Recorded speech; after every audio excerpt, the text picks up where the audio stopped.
So I watched Nerdforge's video about how he made his own Nanoleafs, and to be honest, I was amazed. I love shiny things, where I just knew I had to have a go at trying to make them.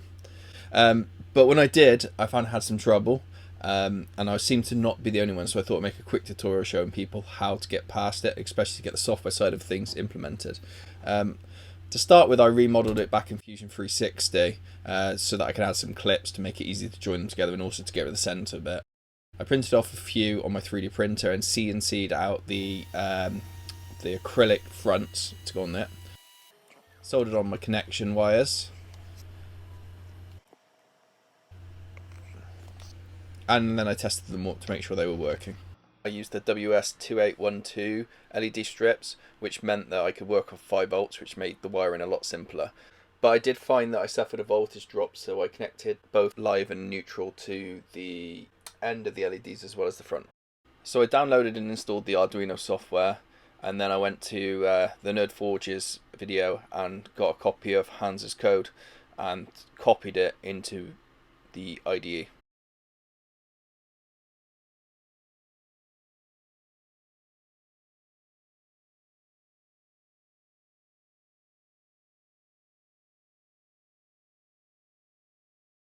So I saved both Arduino codes into respective folders and then put them together and renamed the nanohex.ino to nanohex.h to match his code.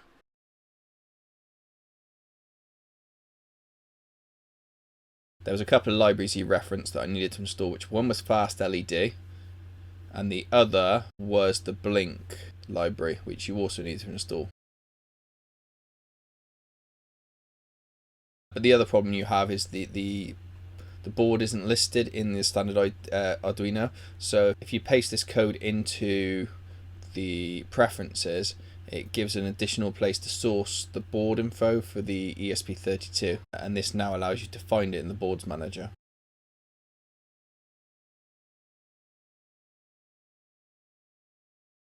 Once you install it, you should now be able to see the boards. And there you go. The one I'm using is the Do It ESP32 Dev Kit V1.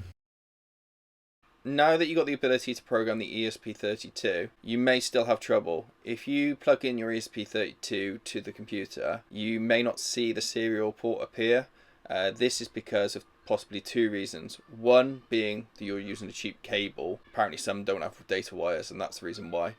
Or 2, the reason why is because you do not have the driver. In my case, I had both. So I replaced the cable, then I went to the Silicon Labs website to get the driver for the ESP dev kit I was using.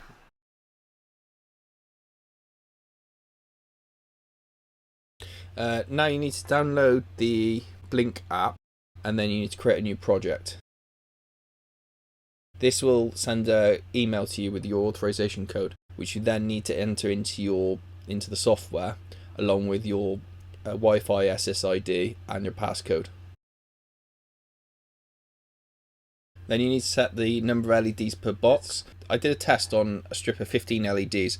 I set the LEDs in each box to 3, and I set the number of boxes to 5. That way I could just test the code was running correctly. So once I was happy everything was set correctly, I then uploaded it to the ESP32. And then I plugged it into a breadboard with my strip of 15 LEDs. And then I had to go back to Blink and I had to recreate his app. Now I had to do this pretty much by watching his video and breaking it down and recreating what he made. So if you're going to do this yourself, I suggest you take this video and you pause it repeatedly and just repeat what I'm doing here, just so you can get you working for yourself. But I'm not saying this is 100% correct. I'm sure I got some things wrong. If you know something I got wrong, please let me know, because I'd love to learn myself. But it works for me. And as Hans says in his video, you probably will have to spend some money on the software in order to get the full functionality.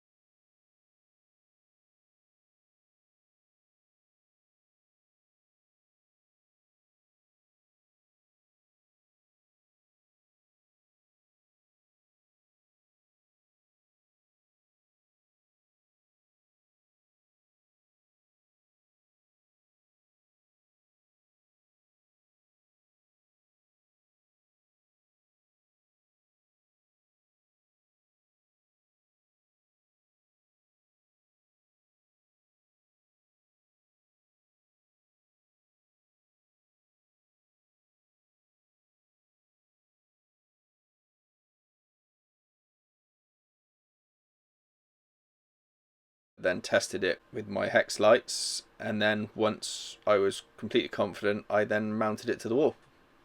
And there we go. That is it done.